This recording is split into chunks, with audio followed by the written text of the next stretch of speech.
Back in. All right, so we're very happy to have Brian next on the third lecture on the entanglement dynamics. All right, great. Take it away. Nice to see you all again. So yeah, today we're going to talk about this idea of an entanglement membrane, which is a conjectural effective theory that's supposed to describe the physics of a wide class of chaotic systems, the entanglement dynamics of that class. And as I'll discuss later, it's literally true for the random circuit that we discussed last time. It can also be derived in some form for holographic conformal field theories described by ADS-CFT. That's this work of Nizet, which I'll put the archive number a little bit later, but I don't know off the top of my head.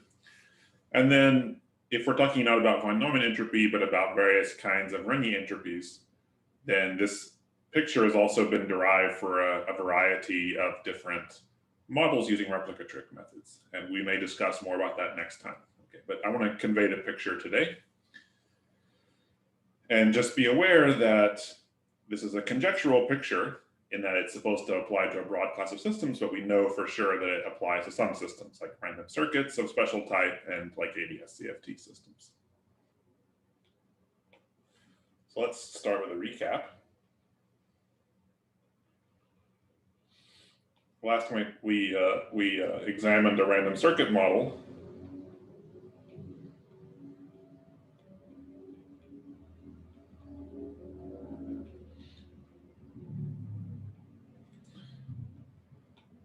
in which the dynamics of the entropy of a region A of X and T, where the size, recall, A was just linear size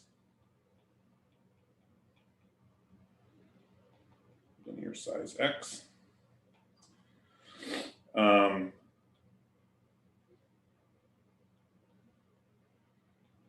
Was controlled in a continuum limit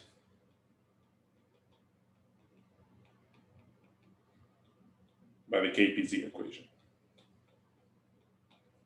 which said that the time derivative of this entropy was, you had two components in terms of derivatives. It had a diffusive piece. It had a nonlinear term. It had a constant rate of growth, and it had a stochastic noise. And some things you can check that S equals CT is a solution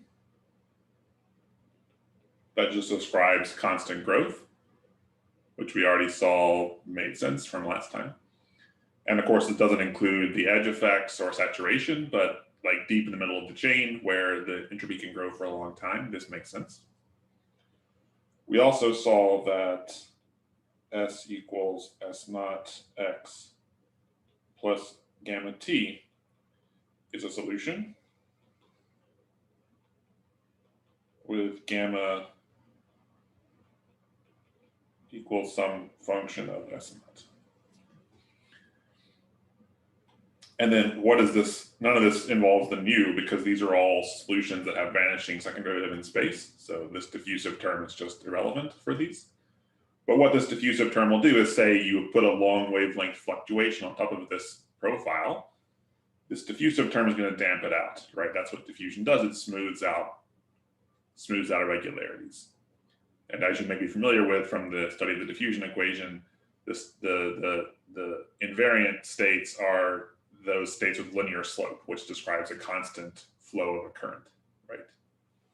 So everything makes sense. Of course, this is appearing in a very different context. It's not diffusion of something like ink or energy or charge, and it's not related to height, the growth of surfaces in an obvious way, but nevertheless, the same kind of effective equation comes out. And the other important point is this noise, while it's important for getting certain details right, actually does not affect the overall growth. So the dominant effect is still that the entropy grows linearly with time with a entropy density dependent rate. Right? So the moral of the story is, in this particular random circuit model, all of our dreams are true, and we have a very literal equation which exactly reproduces the heuristic picture that we sketched out on general grounds.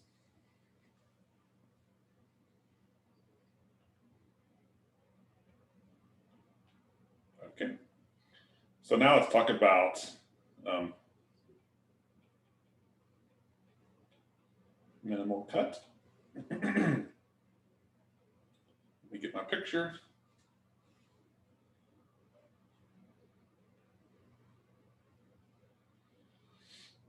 So like last time, we said that there's an alternate formulation.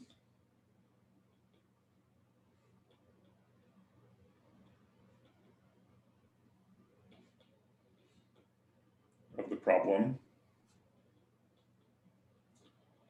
in terms of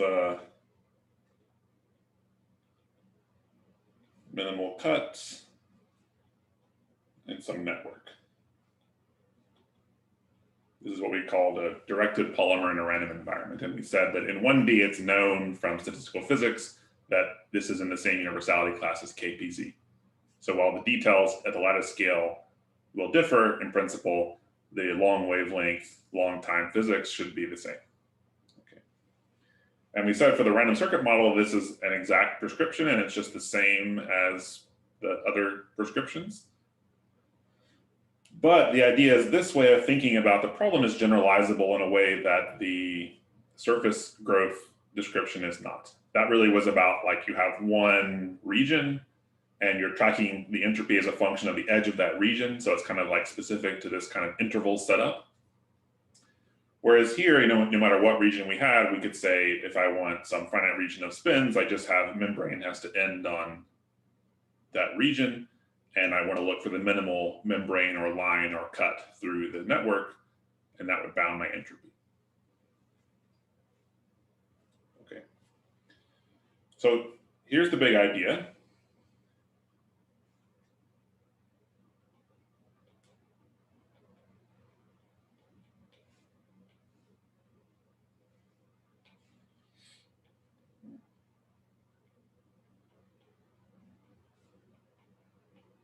For a class of what I'll call unstructured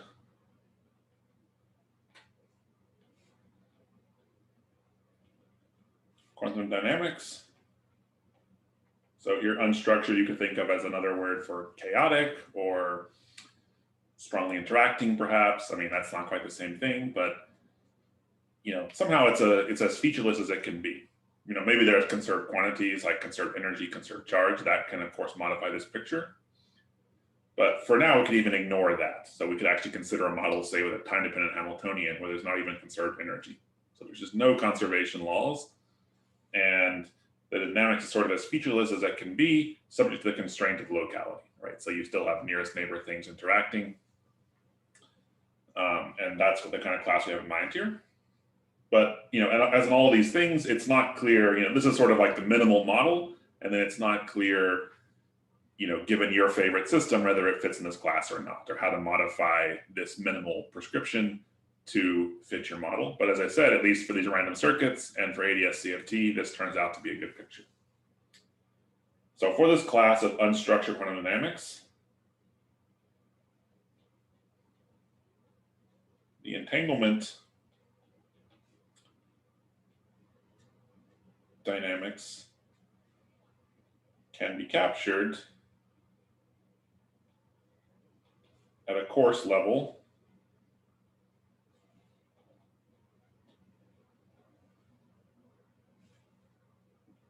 by a membrane model, which I'll describe as follows. Let's have a picture of our circuit. So this block is an abstraction of the circuit. Time runs up, space runs this way. And we say, okay, I want the entropy of this region, A of x. This point is x. Then what I should do is look for, in 1D, a curve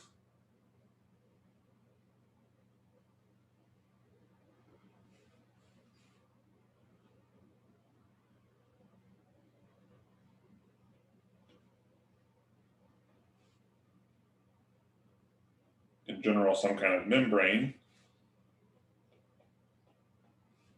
of the appropriate dimensionality.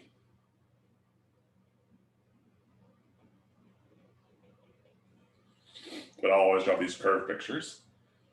So we start with our point here, x. We draw some curve which ends in the past. Let's call this curve C. Then the entanglement entropy is the minimum. I'm going to write it down here.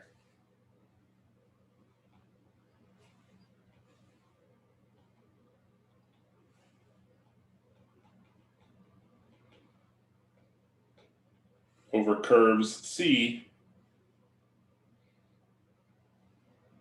of an integral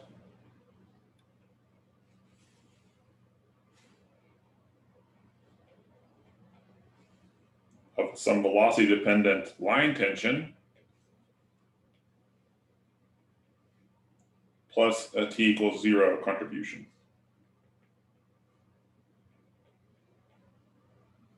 And the past endpoint isn't fixed? Yeah, the past endpoint we're allowed to optimize over.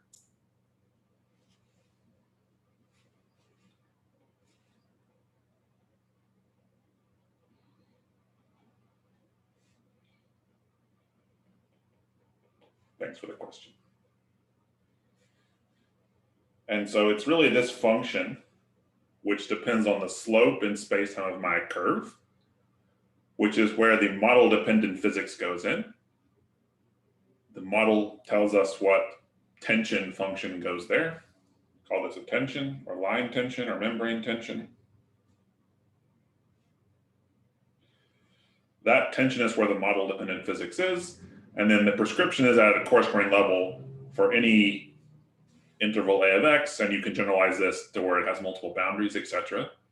For any such thing, we just look at all possible curves that separate that thing in the future that end on the past, and we minimize the tension plus a possible contribution from time 0.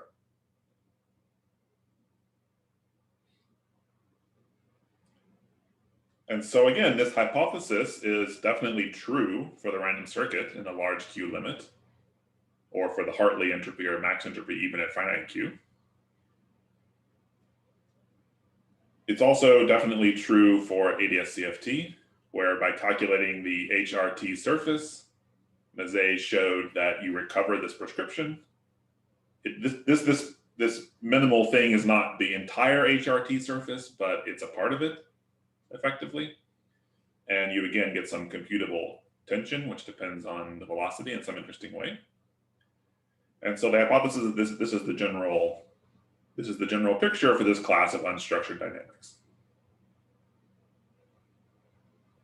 Is there any questions? We're going to, of course, do a bunch of examples, but I just want to ask if there's any questions about the picture so far.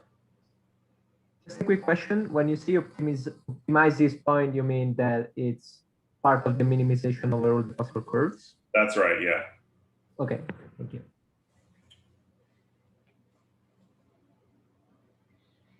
Other questions? Mazet's calculation is, how general is that? Is it for some kind of quench?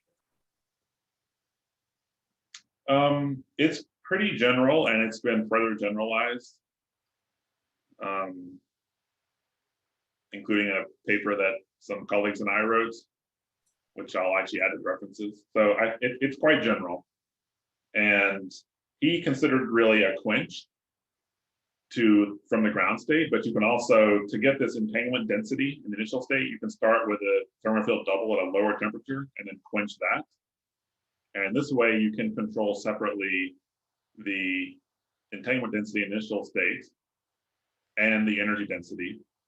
And if you add, say, charge, for example, to the thing, you can also control the charge density. So you can vary all these knobs independently, and this picture still holds up. Is it derived in some like close to equilibrium approximation, or is it like far from equilibrium as well? It's a quench setting, but quenches in ADS-CFT have a funny property, which is that the way the calculation is done is a shockwave technique. you know, I don't want to get too far into this because there may be many people who don't know this material yet, but the way it's done is a shockwave calculation where you glue basically a black hole to flat space, or not to flat space, but to empty space. So in some sense, it kind of instantly equilibrates after some time. And this is a standard feature of this kind of way of setting the problem up in ADS-CFT. But we would expect it to be true after some kind of equilibration time in this more general setting. Thank you.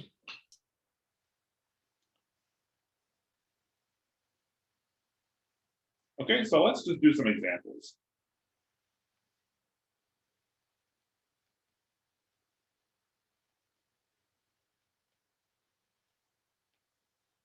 Suppose we have as a first example, we have an unentangled initial state. And I'll draw my picture again. If this is X,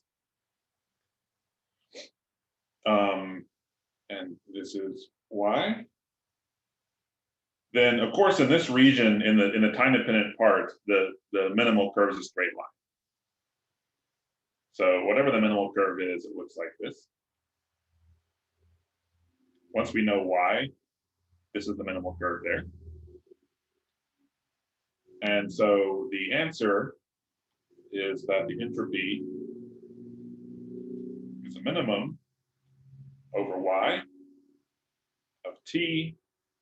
We should really include this S equilibrium into our definition.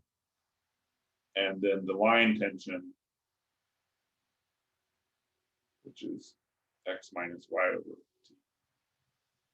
This X minus Y over T is the velocity of my curve. And so I'm essentially asking for what velocity is the line tension the smallest. And based on general properties that we'll discuss more in a second, this happens at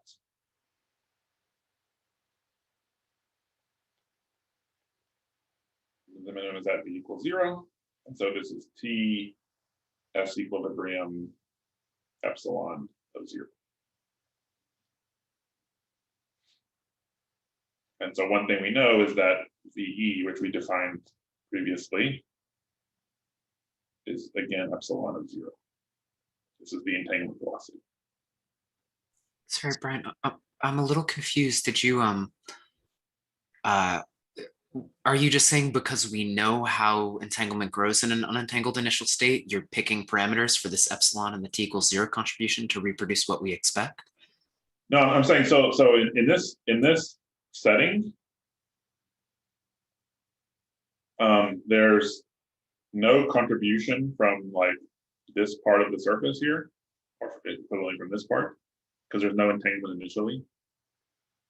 So since there's no contribution here, the only thing I need to do is just calculate the slope of this line, multiply it by the total time, and then find the Y such that the point Y controls the slope, and I just need to find the velocity which has the smallest tension. Well, I guess what is the input that tells us that the minimum is going to be a straight line? Oh, that's just geometry, right? If you have a curve if you have this kind of function that depends only on the velocity of the curve, the minimum is always a straight line. Oh, so it's the T equals 0 contribution that can make the minimum non-trivial? Well, it'll always be a straight line, but it's the T equals 0 contribution which can make the line have a different velocity.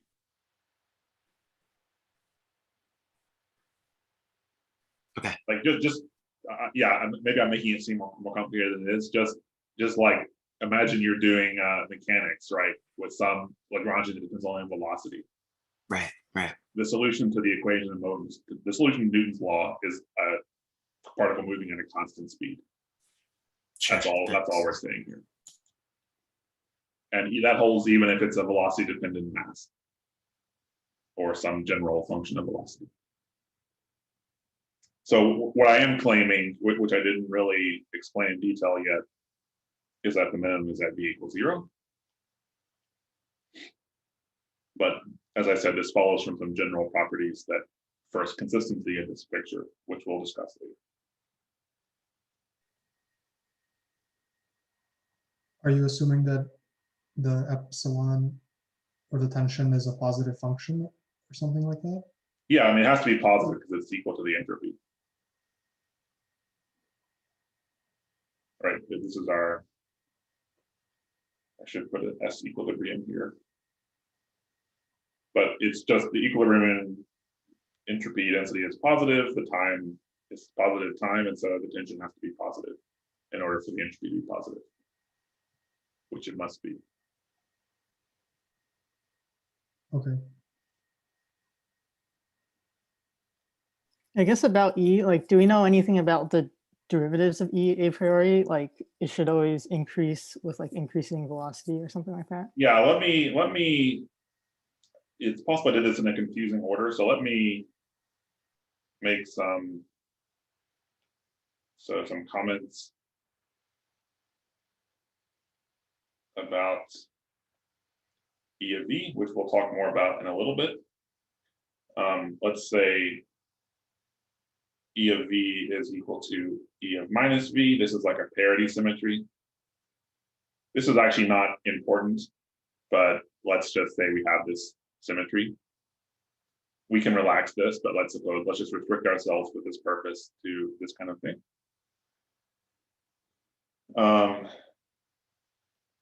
E of V is non-decreasing.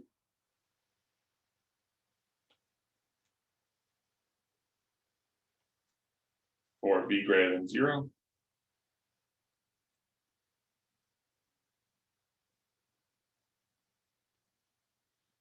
And it's also going to be concave. So the simple model you should have in your mind is that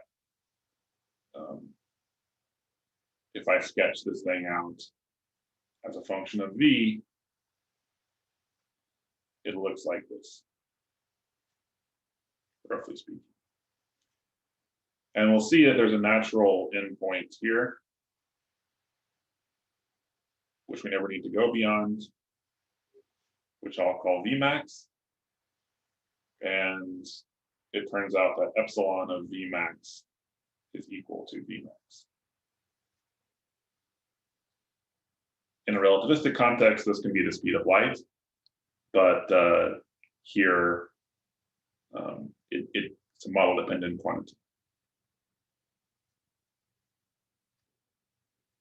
I just want to emphasize, this is a preview, and we're going to discuss this.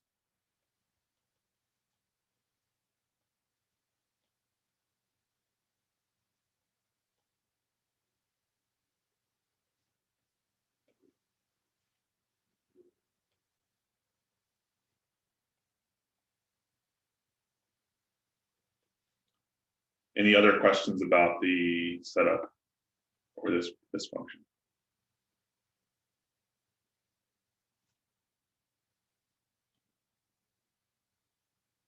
Okay. So now let's do the case with an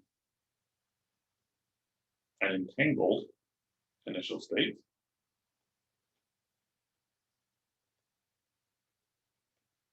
So suppose the entanglement as a function of y at time 0 is some S naught.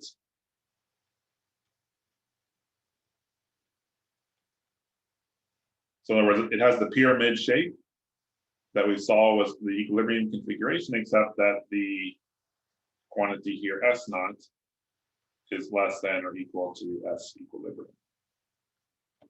So it's possibly entangled, and it has a spatial gradient for the entanglement, but it can be less than the equilibrium value.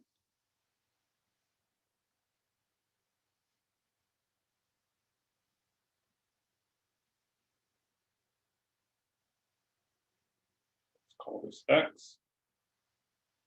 Again, this is A of X. And now we have our point Y. And by the same argument, this part of the curve has to be a straight line. We don't know the slope of that line because we don't know the point y. But then we also have to include a contribution from the initial state, because that also generates some entanglement. So what we're really doing is we're minimizing, and let's suppose, for simplicity, x is less than L over 2. Then the entropy is the minimum over y, T, S equilibrium,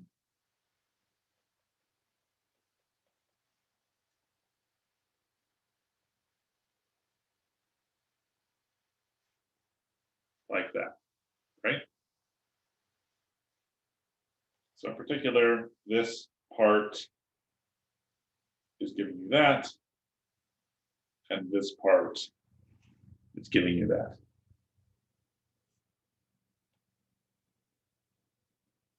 Make sense?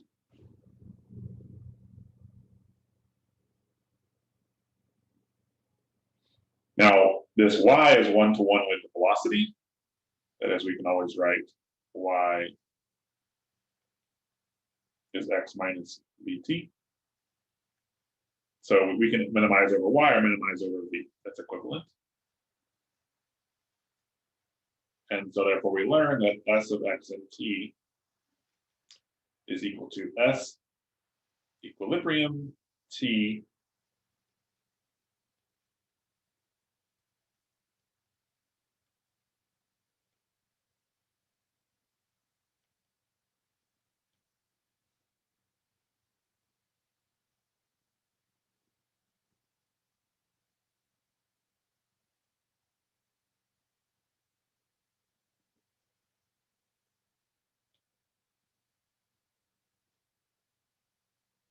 like that.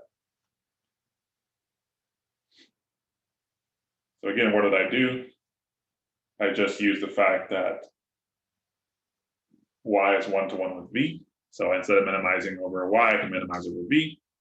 And then what appears from substituting in y equals x minus vt, I have a v-dependent part from the S naught term and a v-dependent part from the defined tension term. And what I get when I minimize that is just this expression, which I've chosen to call gamma of S naught.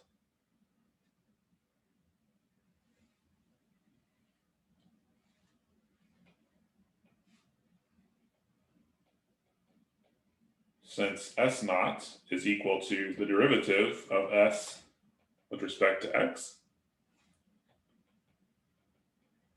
this recovers our earlier guess.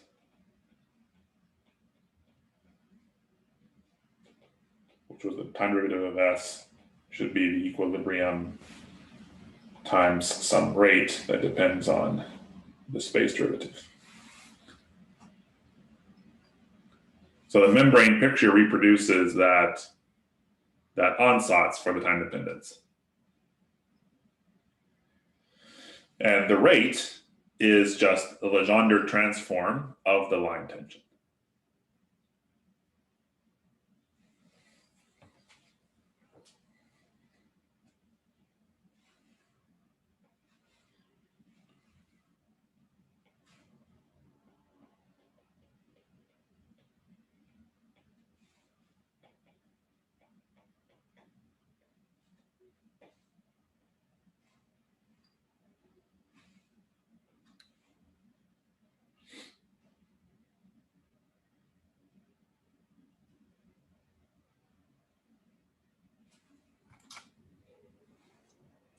I'm still a bit confused about how S equilibrium shows up from the original equation where you're minimizing over curves. That had an integral over time, so I understand where the t comes from, and then there's a e inside the integral, which is the integrand. Yeah. So where does the S e cube show up from? Oh, yeah. So, sorry, that's just part of the definition. So if I go back here, there's this SEQ in front. Yeah, let me look for the slides to catch up. Oh, so it's okay, just setting the units. I didn't If you write that like. down yet.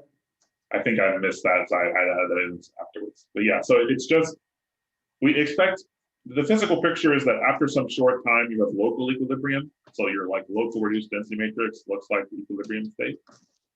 But then on larger scale, you have not equilibrated yet. You need to generate entanglement in order to do that. But so everything should really come down to that local equilibrium entropy density. And that sets the scale for everything. And so we just pull that factor out. And in that way of doing it, the line tension has units of velocity instead of an entropy times the velocity, entropy density times the velocity. Thanks. I have a question. Yeah. So where does the function E of V actually come from? Does it come from some of the microscopic pictures? That's right. It encodes the physics of your model. Okay. So the idea is the hypothesis is that this membrane picture is general, and the model dependence comes via the function epsilon, the line tension. Are there like specific examples where we're going to get some functional form for Yeah, it? I'll show you an example in just 1 second. Okay.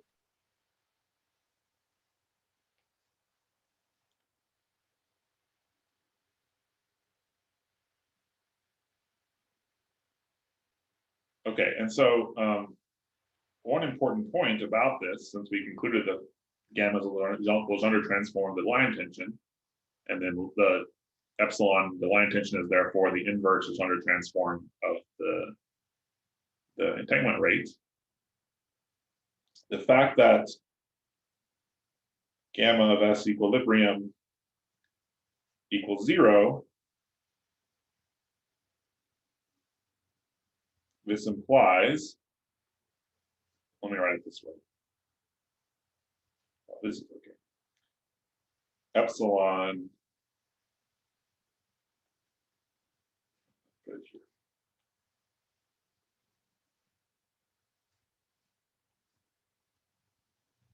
Epsilon of V would be the max over S.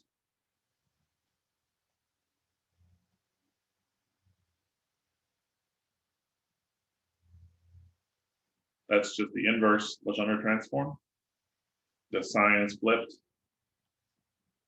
here relative to this equation here. And I maximize instead of minimize, but otherwise it's the same.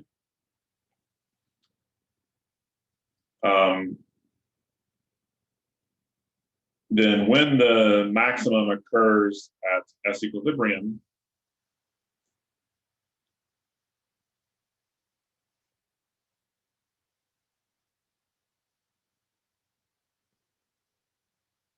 so this defines, if you like, a V of S, and this implies that V of S equilibrium has the property that the line tension evaluated there is equal to the velocity itself,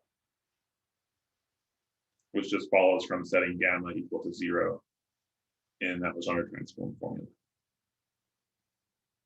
So Legendre transform defines a V of S, which is the minimizer or the maximizer. I guess it's up there.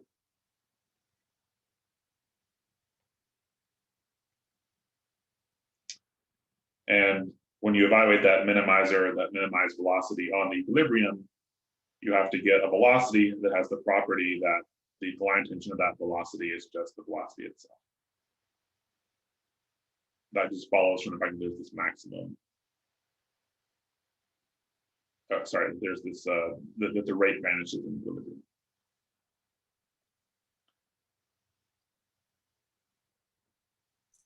This function V of S equilibrium is defined as the velocity for which that equation is saturated with the maximum at S equals S equilibrium. Yeah, it's just the minimizer of that. Mm-hmm. It's the arg min of the thing, or the arg max. Mm-hmm. That's the inverse of those two things.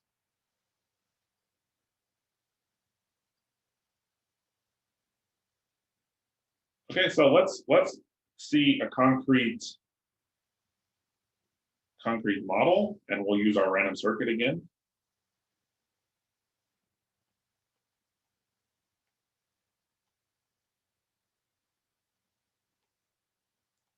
From KPZ, we know that S of x and t equals S naught x plus gamma t is a solution if gamma is c minus lambda over 2 S naught squared. That's just plugging that solution into the KPZ equation. And so in particular, this is C times 1 minus S naught squared over S equilibrium squared, provided I define S equilibrium to be the square root of 2C over lambda. So we have a functional form. Here's one concrete functional form. You can see it has all of the properties we claimed. If the rate is largest when the entanglement initially is 0, the rate vanishes at some equilibrium value.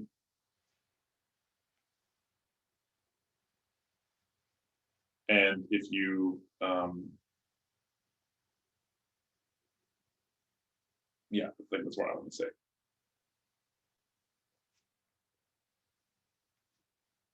Can I ask a question? Yeah, of course. So you have that formula there. This S of x and t is this S0x plus gamma t. Yep. Gamma being this rate. And you just explained that, okay, it's greatest when S, initially when there's no, if there's no entanglement, it's greatest, just the rate. Yep. And That's then right. it vanishes when the entanglement is equal to the equilibrium entanglement. Correct. My question is gamma seems to be a function of the entanglement itself. Is that right? I mean, it seems to be that like this formula for S of x and t is almost like implicitly defined. Is that correct? I guess I'm missing something, and maybe. Well, I guess I would say something like you need to have a relationship between S naught and gamma in order for this to be a solution of the KPZ equation. So, or said differently, in order for this to describe the actual entanglement growth, there must be a relationship between S naught and gamma. So perhaps that's what you mean by implicit? Well, I guess what I mean is, how, like, would I ever see this function S of x and t that you've written at the top here saturated anything, or is it just going to linearly grow forever? Yeah, good. So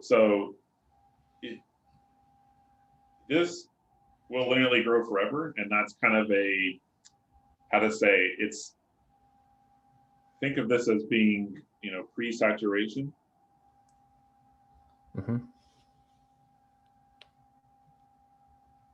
And the reason why it's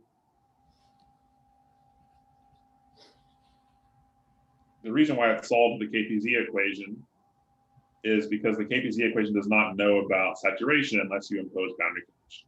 Because it has formally this symmetry where S can go to S plus a constant. You can verify the symmetry of that equation. So it can't ever saturate unless you impose that. So this is just a model then of what happens before you hit the saturation, and you'd have to say, do what you said, and you put in a special boundary condition to model that piece of it, or you just do something totally different when you go to the, is that right? That's right. So, okay. Yeah, I want to emphasize, all you have to do is put in a natural boundary condition, which is that the entropy of nothing is nothing. And then you'll immediately get, once you actually, if you solve that full equation with that boundary condition, you will get saturation. Okay, that helps. Thank you. Yeah. Other questions?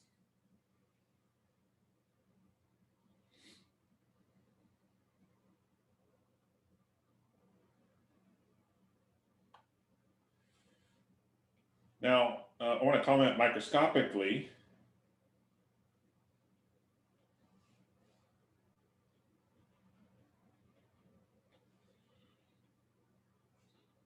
We can choose units of time, meaning an average of one gate, or let's say unitary,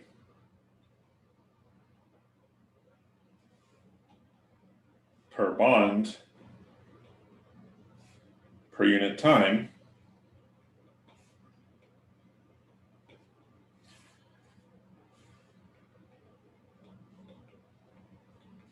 such that in these units, gamma of 0 is 1/2.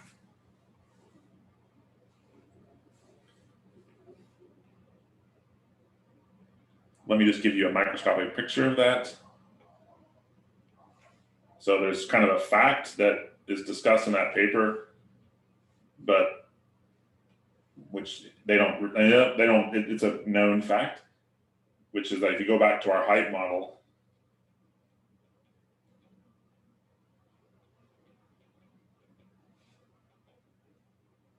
late time description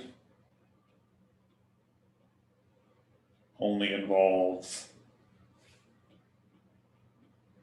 uncorrelated delta S equals plus minus 1 jumps. Or let's say plus minus log Q.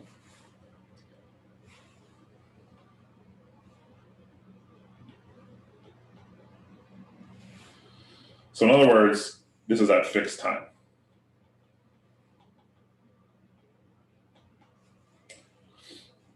If, say, this is the entropy of one bond, then at that same time, it's equally likely for the entropy to go up or to go down. And then it's equally likely for the entropy to go up again, or to go up and then go down, or to go down and up, or to go down then down. In other words, the entropy is making these Brownian walk jumps in space. And of these three configurations, you add no entropy there, plus 2 units of log Q entropy there, and no entropy there. And if you average, assuming each of these configurations has probability 1/4, then the expected change in entanglement in one time step is 1/2. And that's where this VE equals 1/2 comes from. So part of it's just normalizing time, and part of it's using the fact that the way this interface, this height model looks at late time is that it looks like it's just an uncorrelated random walk in space.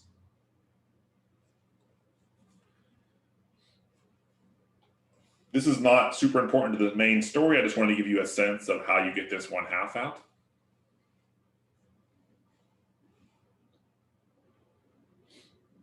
But once we have that,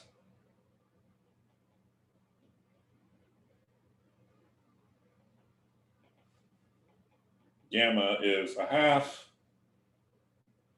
1 plus S, sorry, 1 minus.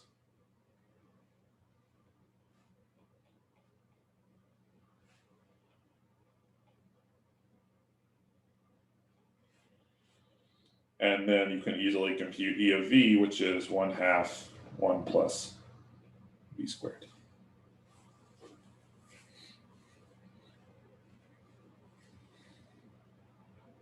The only thing that changes is the constant out in front and the units of V, which depend on the initial rate, but that's the basic thing. So that's just a math calculation from the Legendre transform.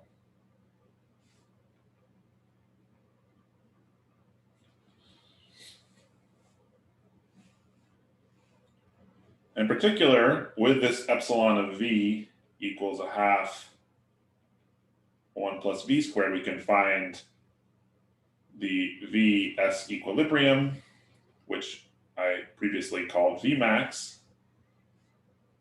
and it's equal to 1.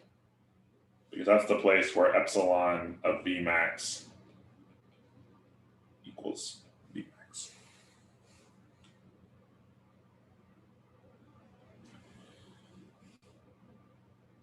So now we can ask, what's the meaning of this physically?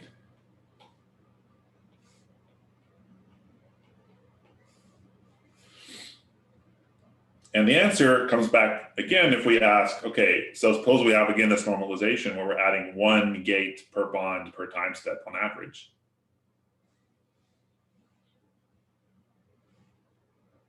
That means if we start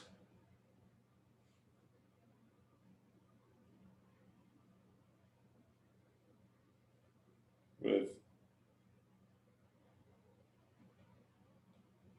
info on one site, so that's not how you spell site. After 1 time step, well, on average, that site will have been coupled to a neighboring site by 1 unitary. So now the info will be on 2 sites.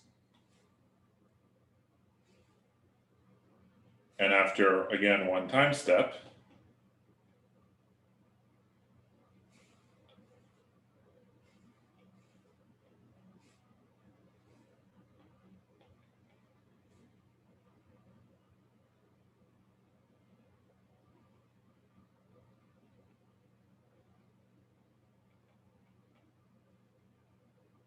let's say this is on 4 sites. So in other words, you have a picture like this. If I have a circuit,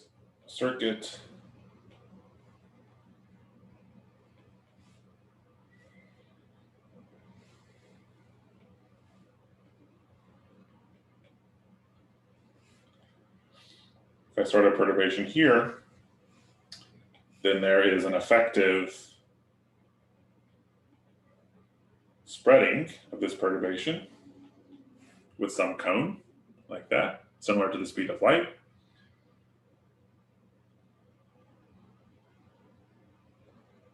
And in this normalization of the circuit,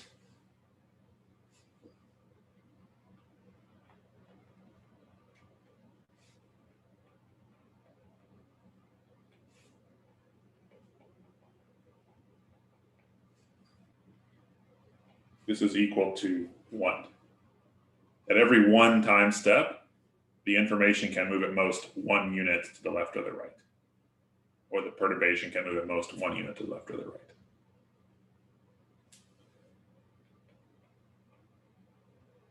And this is equal to the Vmax we found. So this may seem like a funny coincidence, but what we think is actually this is quite general. And this is something that you can verify in ADS-CFT as well, that what appears in playing the role of this Vmax is indeed a quantity that plays the role of a maximum speed. For a CFT2, it turns out to be the speed of light. For higher dimensional CFTs, it turns out to be something called the butterfly velocity, which is a quantity related to out-of-time order correlation functions. Now, I don't have time here to explain all that in any real detail to you, so I'm just going to call it Vmax, and I'll just alert you to the fact that we believe in many cases that this is the same thing as what's called the butterfly velocity. But there's no proof of that, and it's a subtle issue, okay? But it's just going to play the role of some effective maximum speed.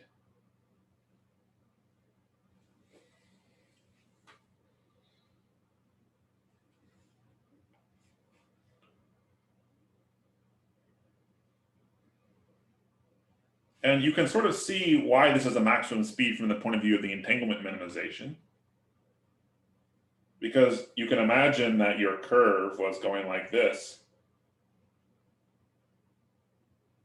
through this circuit. It wouldn't pay to make the curve go any faster because that would essentially be doing something like this. Right? You're like, to go even faster than this maximum speed, you're actually just cutting bonds straight through horizontally. And that may be what you have to do, but it doesn't make sense. I mean, there's no point in going faster than that because you're just cutting straight across at that point through this circuit. So essentially, your curve can have a speed which is less than Vmax or equal to Vmax, but it doesn't make sense for it to be bigger than Vmax because then you should just be putting some flat segments. And so the general prescription from this point of view is that we can have any velocity for our curve up to Vmax, plus or minus Vmax. And we can also include flat segments, but it doesn't make sense to have segments with a higher speed than Vmax.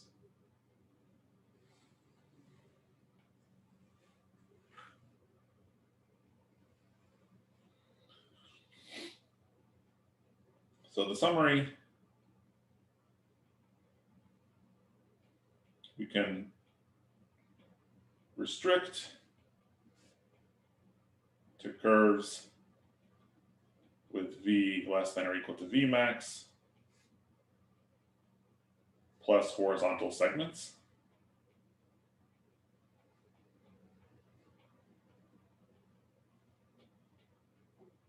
Vmax plays the role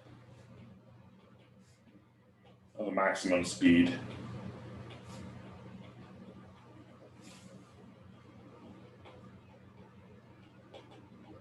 Conjectured to be related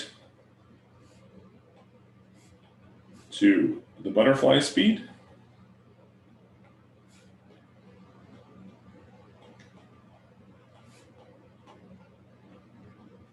Defined from out-of-time order correlators.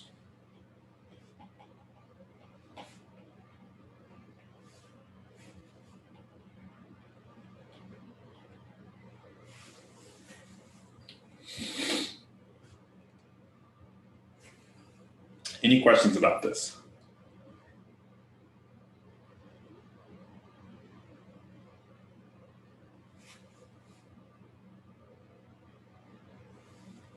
Just as a clarification, so you can actually derive this Vmax from the KPZ equation, right?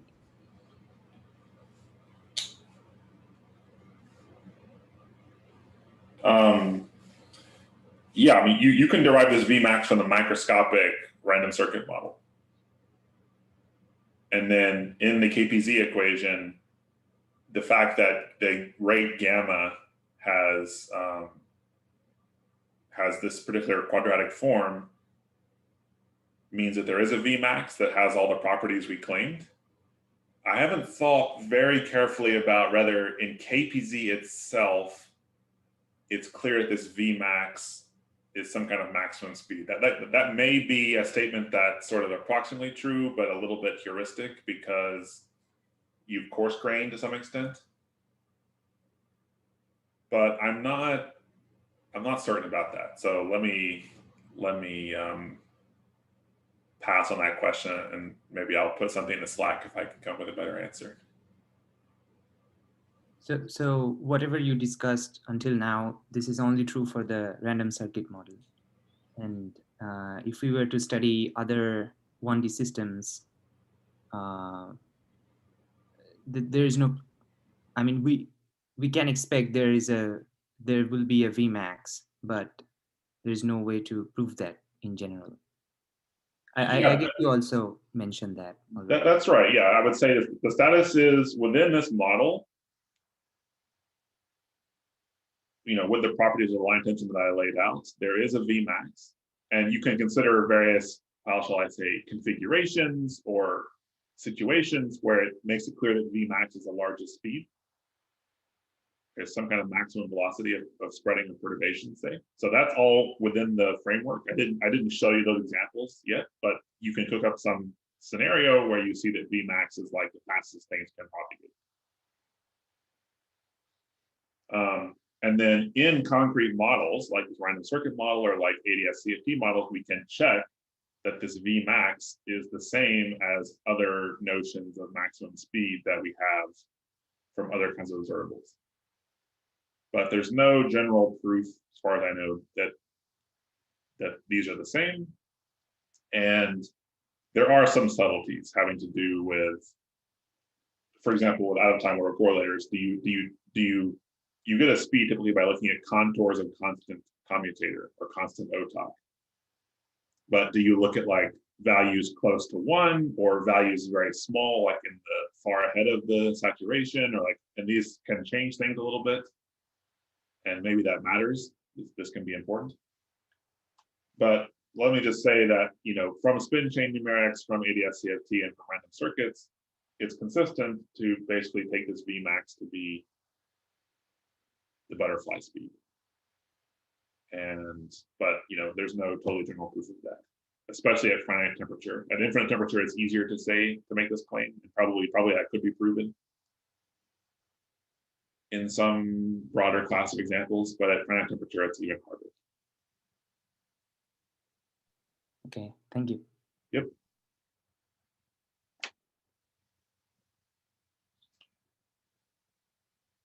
All right, let's talk now about saturation. In this case, suppose we have like a very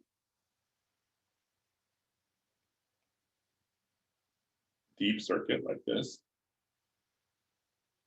We have a region X. There's basically 2 candidate surfaces, and let's suppose there's no initial entanglement, just for simplicity.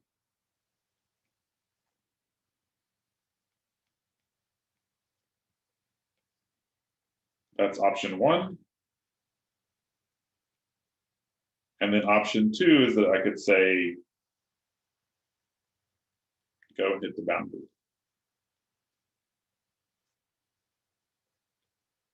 Let me put it in a different color.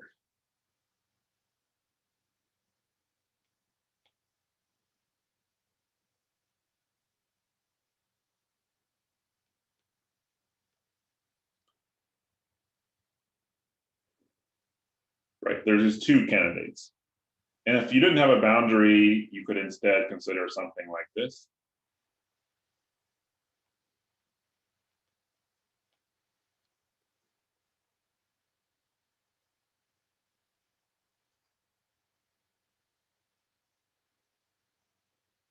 Like that. That would be the 2 candidates in a system with no boundary.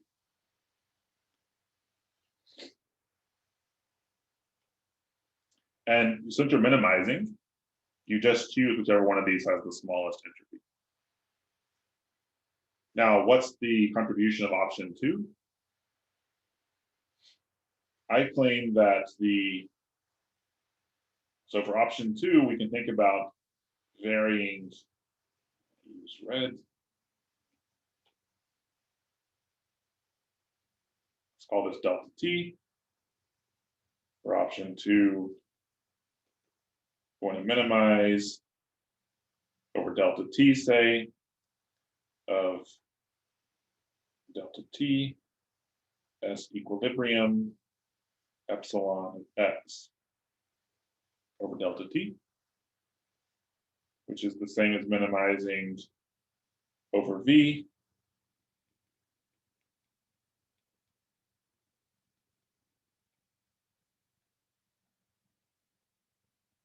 like this. And you can show that this is actually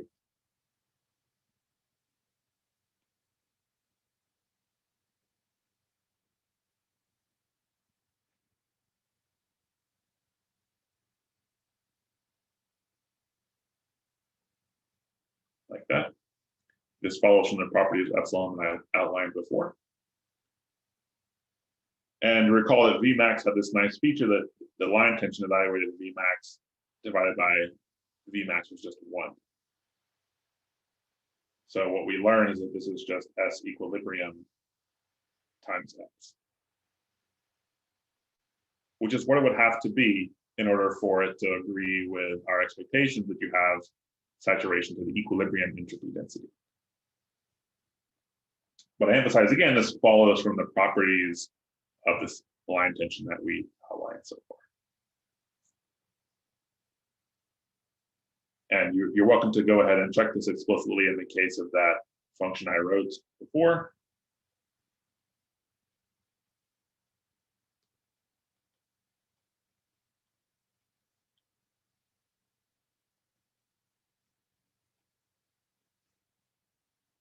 Epsilon of V over V certainly can't be at v equals 0 because it diverges there. It's indeed equal to 1 at v equals 1. Again, with this comment as before, that it doesn't make sense to consider curves with more than slope Vmax.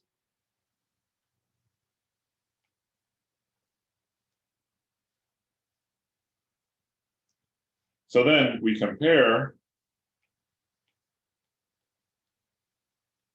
option 1, which is T S equilibrium epsilon of 0, and option 2, which is S equilibrium, and we learn that S of x and t is the minimum of S equilibrium, T S equilibrium V of E, which is again this thing, just a different notation for the same one. So equilibration is there in the microscopic membrane picture.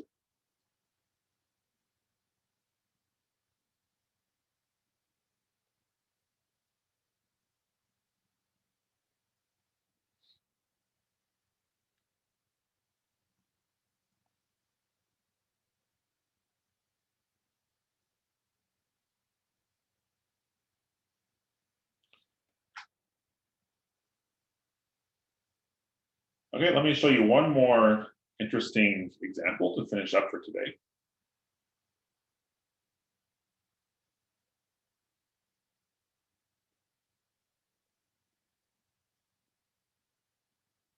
Suppose this is A of x here.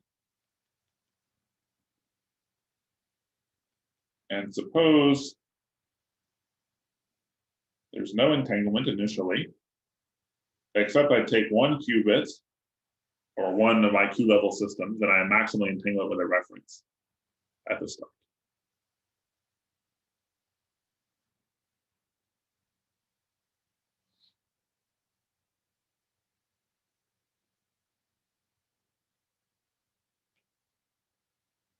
So at t equals 0, the entropy of AX is 1. The entropy of R is 1. And the entropy of AX and R is 0, which implies that a quantity called the mutual information, which you should have seen probably in Patrick's lectures, is 2. Here I'm thinking about qubits and working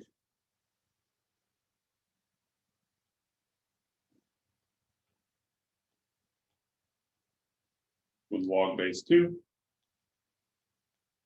This doesn't really matter too much, but just for simplicity, let's think about this case. How does this all follow from the picture here? Well, at t equals 0,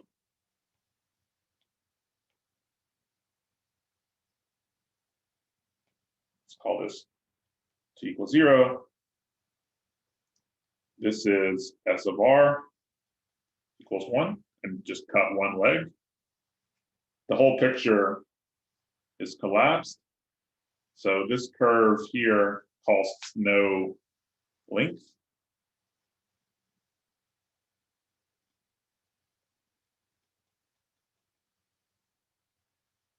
And up here is AX equals the right site.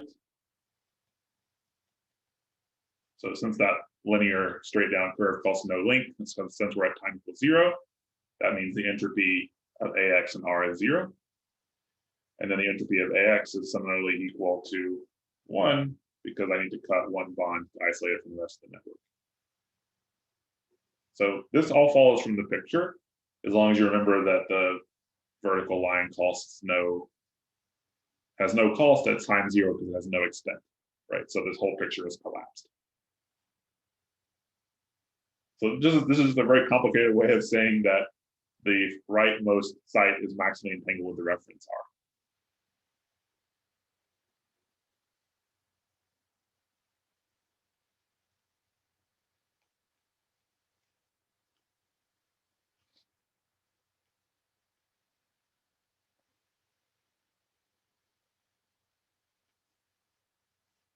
use blue.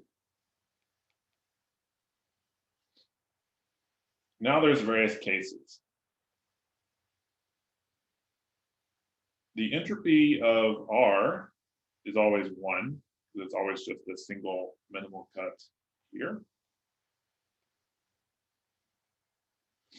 But the entropy of AR depends on where this surface hits. So I can draw my surface like this, right?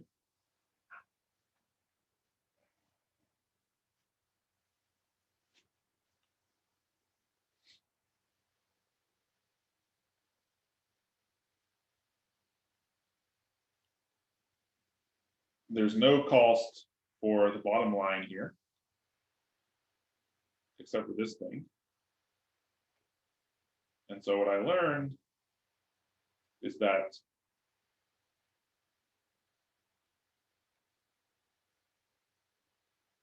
prior to saturation,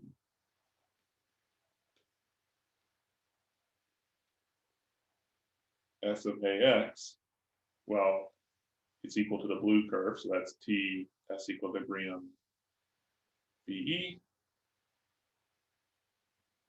But I also have to isolate it from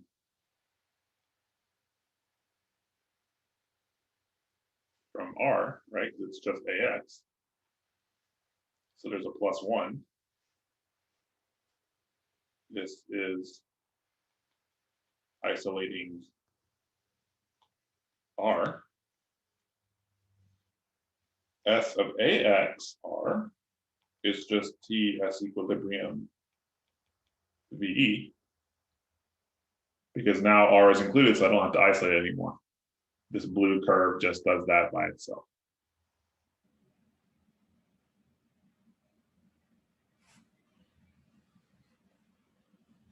And moreover, S of R is always equal to 1.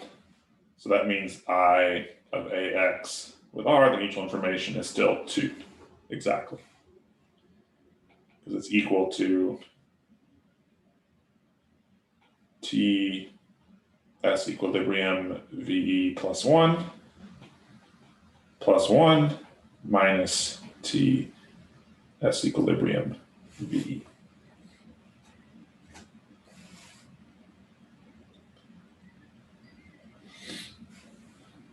And the interpretation of this is that still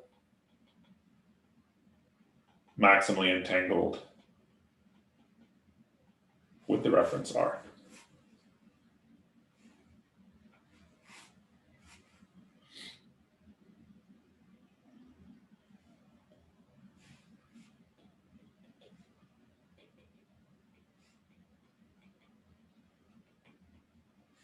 But after saturation,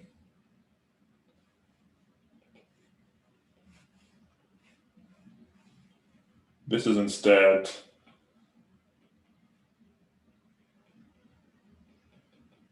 the picture. This is actually the minimal curve.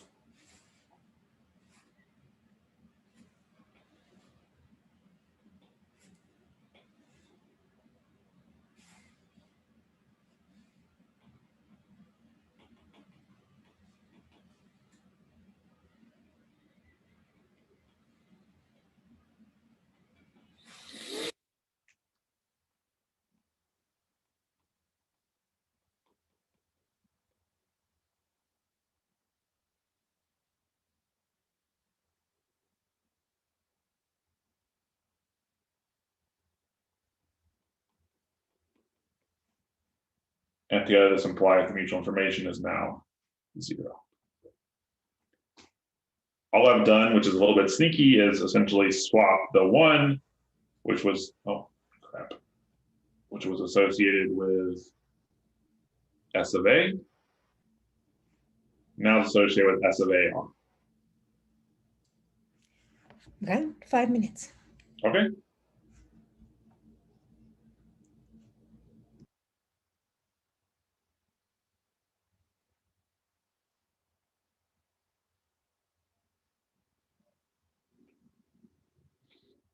So the saturation time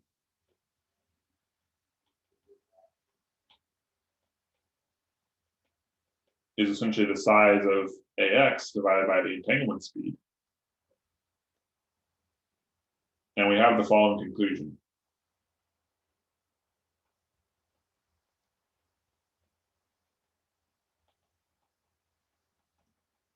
Initially localized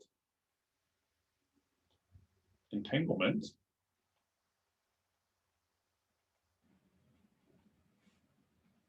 with the reference R spreads in space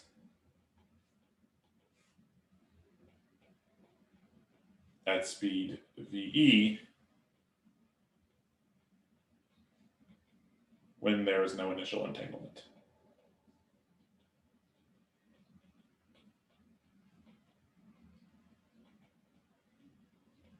So this speed is really actually a speed. It's the spreading, it's a speed of something moving, more or less. It says that if you take this local entanglement, you let the system evolve in time, the entanglement gets made more complicated and gets spread out over the system. You ask, how big of a region do I need to have access to recover that entanglement? Well, at time 0, you just need one site because that's where the entanglement is localized. But as time grows, you need more and more sites because the entanglement is spreading out. And the answer to how many sites you need as a function of time is equal to, at this coarse grain level, the time times a speed, which is the entanglement speed.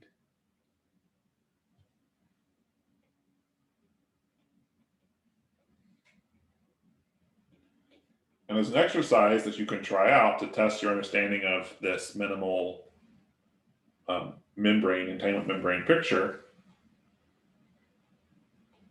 You can repeat this calculation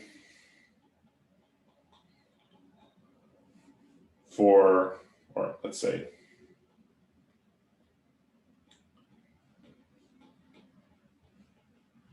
as a function of initial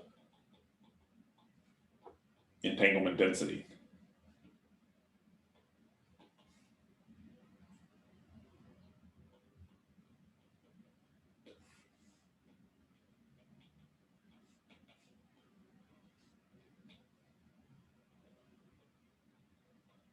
And what you'll find is that the speed depends on, the speed of this entanglement spreading depends on the initial entanglement density S naught in an interesting way, such that when you have essentially maximal entanglement initially, then the speed becomes the speed V max, the maximum speed of propagation.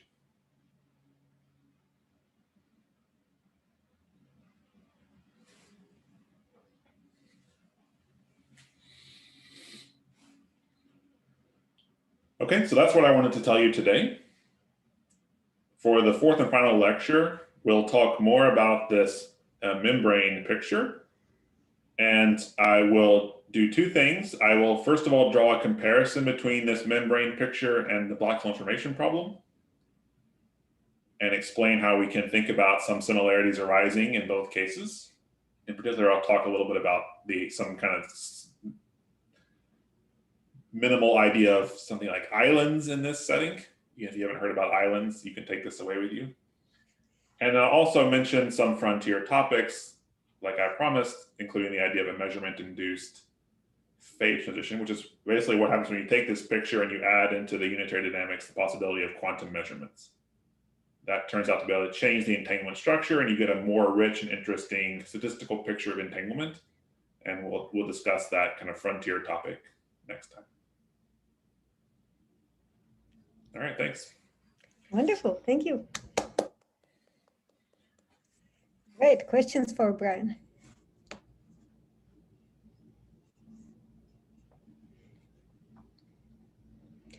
Should we go to the informal one? Somebody had a question? Yes, ahead. maybe you explained this already. I'm pretty sure you explained this already, but can you explain it to me again why after saturation your the straight line changed? Right, it's the same reason. So after saturation just means that now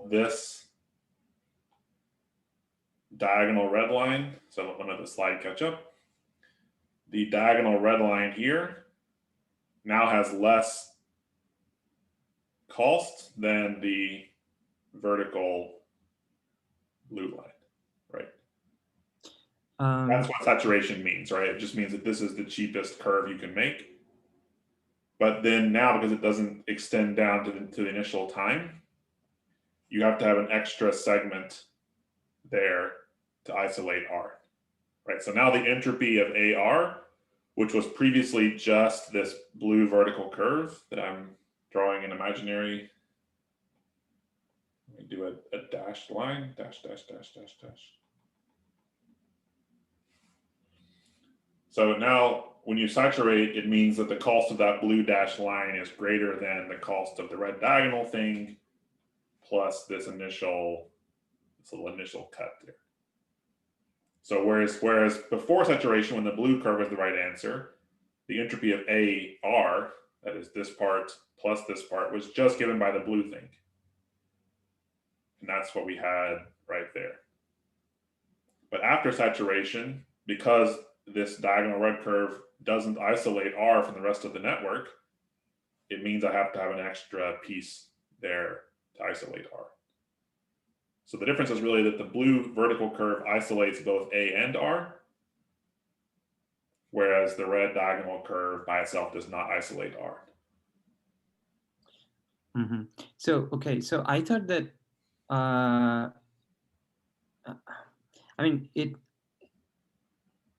thought it really matters whether these lines cut any bond or not. And then it seems like both blue and red do not cut any bond. There's only the one that goes across the R cuts a bond. So, I understand why you say that this red line costs less than the blue line, and that's why. And since the entropy is already saturated, we should take the red line. Yeah. So my impression was that as long as it doesn't cut any bond, then both are equivalent. Maybe I didn't understand something that you explained earlier. You should think of this as being full of bonds. Right? We have all those microscopic bonds in our atom evolution, right? So there's all kinds of little circuits.